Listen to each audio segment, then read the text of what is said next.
जिम्मेदारी नहीं चाहिए, इस्तीफा चाहिए। धर्मेंद्र प्रधान जी इस्तीफा दे, जिम्मेदारी लेने से कुछ नहीं हो, तो जान गई है और जा चुकी है, अपने पास इस्तीफा दे। जैसे किसान आंदोलन चल रहा था, जब भी उन्होंने कहा दहशतगर्द है, अगर हम दहशतगर्द है तो किसान तो खालिस्तानी है, पाकिस्तानी तो गोली बरसा देना हमको। धर्मेंद्र प्रधान का इस्तीफा मांग रहे हो ना, उससे क्या होगा? अरे उसको जेल में डालो, 17 आदमियों का खूनी है वो बच्चों का, उसका इस्तीफा नहीं मांगो, उसको जेल में डालने की मांग करो, क्योंकि वो खूनी है। 300 लोग नहीं हटेंगे पीछे, चाहे कुछ हो जाए, चाहे इस्तीफा, जब तक धर्मेंद्र प्रधान इस्तीफा नहीं देंगे हम जाने वाले नहीं है। फिर तुम मोदी को जिताओगे, मोदी को डालोगे, तुम जैसे बुढ़े ही डालते हैं, हम नहीं डालेंगे। हमारा बच्चा चले तो मालाएं बना देना बना के। नमस्कार, इस वक्त जंतर मंतर पे हूँ मैं और यहाँ पे कॉकरोच जनता पार्टी का प्रोटेस्ट लगातार जारी है। आज प्रोटेस्ट का 10वां दिन है और भूख हड़ताल का दूसरा दिन है। सोनम वांगचुक जी यहाँ पे बैठे हैं और यहाँ पे आप देख सकते हैं कुछ छात्र भी यहाँ पे बैठे हुए हैं, वहाँ पे कॉलेज के छात्र बैठे हुए हैं। आइए आज यहाँ पे इन लोगों से बातचीत करते हैं। यहाँ पे स्टूडेंट का प्रोटेस्ट जो चल रहा है सपोर्ट करने के लिए आए, और मैं छात्र नहीं हूँ नीट का, मैं टीचिंग करता था। अब ये 1 जुलाई से स्कूल खुलने वाले थे, मुझे स्कूल जाके बच्चों को पढ़ाना था, पर मैंने सोचा नहीं, बच्चों को पढ़ा के आप मेहनत करके करोगे क्या? जब सरकार बैठी है, पेपर लीक करवा रही है, गलतियां हो रही हैं, आप देख लो कितने एग्जाम लीक होते हैं, यूपी गवर्नमेंट के देख लो, नीट का देख लो, ये तो एक ही मांग कर रहे हैं नीट की, ये इसी की नहीं सुन रहे।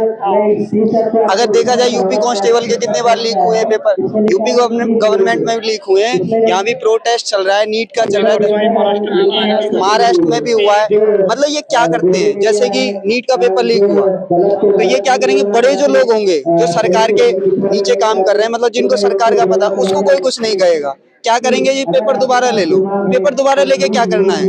बच्चों की वो फीस जाती है, कह देंगे फीस नहीं लगेगी, किराया नहीं लगेगी। आप उनकी जिम्मेदारी कौन है? अगर किसी माँ बाप का अकेला बच्चा है, वो तैयारी कर रहा है, मेहनत कर रहा है, अगर उसकी जान चली गई तो बताओ कैसे क्या होगा। धर्मेंद्र प्रधान ने अपने इंटरव्यू में जिम्मेदारी ली है बच्चों की हत्याओं की, बोल रहे हैं कि हम जिम्मेदारी नहीं चाहिए मैम, जिम्मेदारी नहीं चाहिए, इस्तीफा चाहिए। धर्मेंद्र प्रधान जी इस्तीफा दे, जिम्मेदारी लेने से कुछ नहीं हो, तो जान गई है और जा चुकी है, अपने पास इस्तीफा दे। जैसे ये बात हो गई ना, किसी को ईंट मार दो और बोल दो कि सॉरी, उससे कुछ नहीं होता।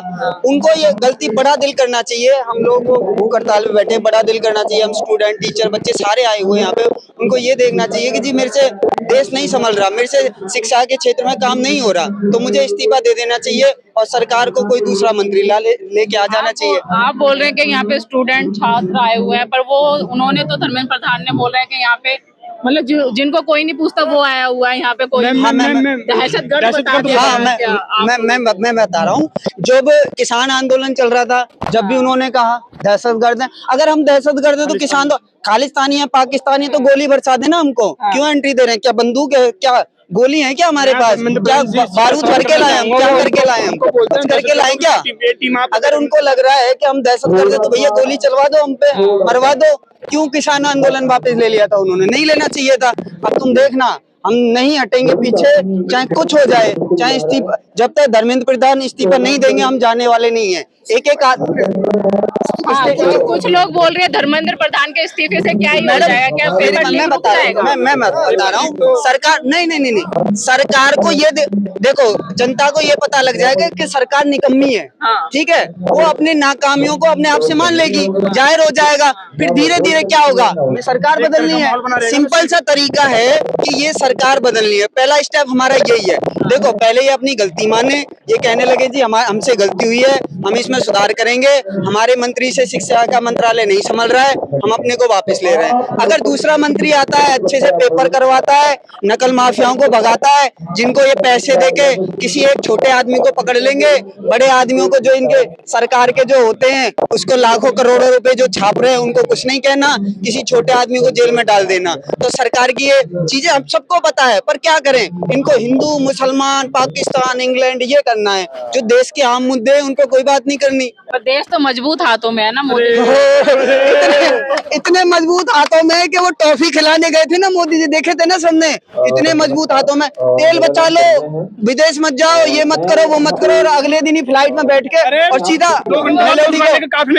टॉफी खिलाने चले गए। इतने मजबूत हाथों में, इतने मजबूत हाथों में है देश हमारा। मैं गोदी मीडिया से सवाल करना चाहूंगा, क्या आप मेलोडी या झालमुड़ी दिखाते रहोगे क्या? जो 22 लोगों की जान गई है मैम, इस देश में ना सबसे सस्ता क्या है? लोगों की जान। लोगों की जान बहुत सस्ती है इसमें, देश के अंदर। और देश की ग्रोथ मीडिया क्या दिखा रही है, मेलोडी, झालमुरी, और मोदी जी की विदेश यात्रा है, मोदी जी की मन की बात आज भी चल रही है उनके मीडिया पे। यहाँ पे मैं लगातार आ रहा हूँ यहाँ पे। भारत की तस्वीर दिखा अरे कहाँ से विकसित भारत मैम, मोदी जी ने बोला था कि हर साल 2 करोड़ नौकरी देंगे, कहाँ 2 करोड़ नौकरियां, किसानों क्या दुगनी होगी, पेट्रोल डीजल सस्ता होगा, सोना सस्ता होगा, कहाँ सस्ता, डबल से 8 सिलेंडर मैम 1000 के ऊपर है। इतना विकसित भारत है कि अगर हमारे देश में कहीं संविदा समझते हो ना, कहीं 5000 नौकरी निकल जाए ना तो 50,000 लोग लाइन में लगे मिलेंगे वहां पे, इतना विकसित है। और विकसित भारत का मतलब क्या है, विकसित का मतलब है हर घर में एक रोजगार हो, सबकी रोजी रोटी चले, किसी को नौकरी के लिए भागना ना पड़े, 8 घंटे की ड्यूटी हो, ये सारी चीजें विकसित भारत की होती है। ये थोड़ी नहीं जय सिया राम, जय मोदी जी, बस ये विकसित भारत है। ये 5000 नौकरियां हो, आप सपने देख रहे हो, आप सपने देख रहे हो, और आप कह रहे हो ना कि मोदी जी कह रहे हैं कि माफी मांगे, ऐसा कभी नहीं हो सकता, वो माफी नहीं मांगेगा, वो इतना गिरा हुआ इंसान,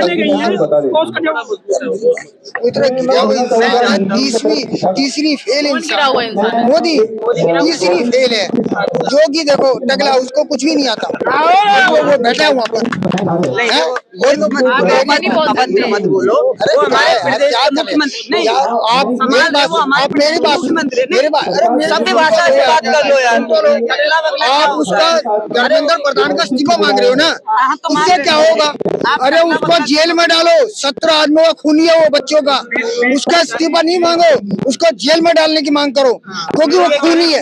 दफा 300 तो पूरी सरकार बदली लेगी, ऐसा है। मेरी बात सुनो भैया, उसके दिन पूरे हो गए मोदी के।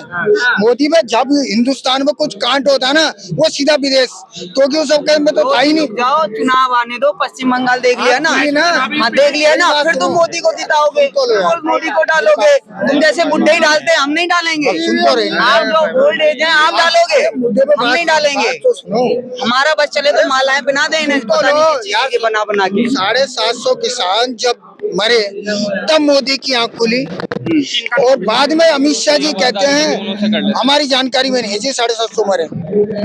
सबको पता था, मोदी को पता था, उनकी जाने गई तब उसकी आंख खुली, तब वो लिए, अरे पहले से कर लेता। अब ये जो बच्चे बैठे हैं यहाँ पर, ये क्या सोचते पीछे हट जाएंगे? ये पीछे हटने वाले नहीं है, उसकी सोच घटिया है। मैं कहता हूँ बीजेपी सरकार की सोच कर, कोई भी मंत्री हो, जो संसद के अंदर जो मंत्री, पता है ये वोट मुझे ही देंगे, उसको पता है कि ये वोट मुझे ही देंगे। मोदी जी को बस जय सिया राम करवाना है, मैंने देश को नंबर 1 बना देना है। लोग मर जाओ, प्यासे मर जाओ, कोई मतलब नहीं है, ठीक है। चोरी हुआ है, हाँ, जो राम जी का आभूषण चोरी हो गए, राम के नाम पे तो मैं मोदी से ये बोलना चाहूंगा, चलो मोदी जी पेपर लीक पे ना बोले, तो राम मंदिर पे जो चंदा चोरी है उस पे बोल ले। आप तो बोलते हम राम को लाए हैं, ये राम को नहीं लाए, राम के नाम पे खुद आए हैं, राम के नाम पे खुद आए हैं, ये बोलते ना जो राम को लाए हम उनको लाएंगे। मोदी तो कह रहा मंदिर हमने ही बनाया, चोरी के लिए हमारे पैसों से मंदिर बना, हम लाखों करोड़ जिसने मंदिर बनाया या जिसने आंदोलन किया, उन लोगों का नाम नहीं है। ये मुकदमा आज से चल रहा है क्या? कितने बड़े बड़े वकील हैं, सबने मुकदमा लड़ा, कार सेवक कितने लोग थे, कितने लोग स्वर्ग सुधार गए, कितने लोगों ने चप्पलें छोड़ी, कितने लोगों ने अपने घर परिवार छोड़ दिए, मर गए, चाहे हिंदू हो चाहे मुसलमान हो, सबने अपनी जान दे दी। और मोदी जी ने आके क्या किया कि मैंने मंदिर बनवा दिया। वो पर उन्हीं के एक नेता कह रहे हैं उन्होंने बनवाए, वो खाए या लूटे या कुछ भी करे। मतलब कि हमारा चंदा, यही तो गलती है, ये गलती हमारी है। देखो तानाशाही, देखो उसकी तानाशाही देखो, वो कह रहा है कि मैंने बनवाया, मैं लूटूं चाहे खाऊं। गलती किसकी है? हमने, क्योंकि लोकतंत्र है भारत में। अगर सरकार जनता चाहे तो एक बार में उसे हटा दे, पर नहीं, वैसे नहीं हटाएंगे। वो बॉलिट पेपर है, वो वैसे जीत जाएगा। पश्चिम बंगाल में नहीं, मुद्दा वही है बात घूम रही है। बात कैसे मोदी, सुनो नहीं, मेरी बात सुनो। हम पेपर के लिए आए हैं, नीट के लिए आए हैं, बच्चों के लिए आए हैं, सारी चीज के लिए आए हैं। मोदी क्या कह रहे हैं कि हमने देश को नंबर 1 बनाया। नंबर 1 बनाया तो एजुकेशन में बनाओ ना भैया। कोचिंग इतनी सारी क्यों खुली हुई है? अभी भी परसों उन्होंने मन की बात करी थी तो बोले थे ऊपर से नीचे तक मजबूत। कौन मंत्रियों को अगर इतना ही मजबूत है तो पेपर लीक कैसे हो रहा है मेरी समझ में नहीं आ रहा। सरकार को हेलीकॉप्टर से पेपर भेजने पड़े, बताओ इतना मजबूत है कि गाड़ियों से पेपर भी नहीं आएगा। अगर कोई आदमी मर रहा हो तो उसको पानी देने वाला कोई नहीं है। पेपर हेलीकॉप्टर से, हवाई जहाज से आएंगे। क्या मजबूत है ये? हवाई जहाज डूब गया था 4 दिन पहले, फिर लीक हो गया महाराष्ट्र में। टीटी पेपर लीक हुआ, सही बोला भाई ने, परसों 4 दिन पहले हवाई जहाज डूब गया तो वहाँ लीक हो गया। सारी 100 बातों की एक बात ये है, अभी महाराष्ट्र में फिर लीक हो 100 बातों की एक बात ये है कि इनको ये लग रहा है कि ये सब लोग हट जाएंगे।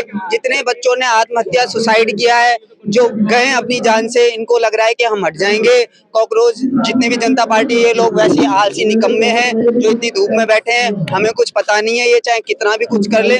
100 बात की एक बात ये है, जब तक धर्मेंद्र प्रधान जी अपना इस्तीफा नहीं देंगे, सरकार अपनी गलती नहीं मानेगी, हम लोग यहाँ से पीछे नहीं हटेंगे। पर उनके नेता ही कहते हैं कि बीजेपी में इस्तीफा नहीं होता। 12 साल से कोई बात नहीं होता, बदल दो एक बार। नहीं, तुम अपना मंत्री बदल दो, हम सरकार बदल देंगे। अगला आदमी गलती तो मान ले, वो गलती नहीं मान रहा। वो क्या कह रहा है कि नहीं, हम जो कर रहे हैं वो ठीक कर रहे हैं। भाई ये जो जनता है राजनीति कर रही है, फंडिंग हो रही है, विदेश से पैसा आ रहा है, लूट मचा रखी है। मेरी जेब में 50 रुपए, बताओ मैं कौन सी विदेश से फंडिंग आ गई मेरे पास? कोई फंडिंग आई है क्या विदेश से? कहाँ से फंडिंग आ गई?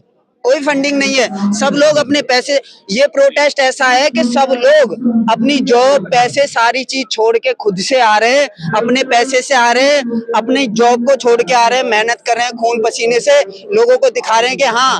और मैं तो ये कह रहा हूँ, मुद्दे से कहेंगे बाबूजी भटका रहा है कि एक बार जनता को सुनना चाहिए और नेपाल की तरह इनको घर से निकाल के पीटना चाहिए।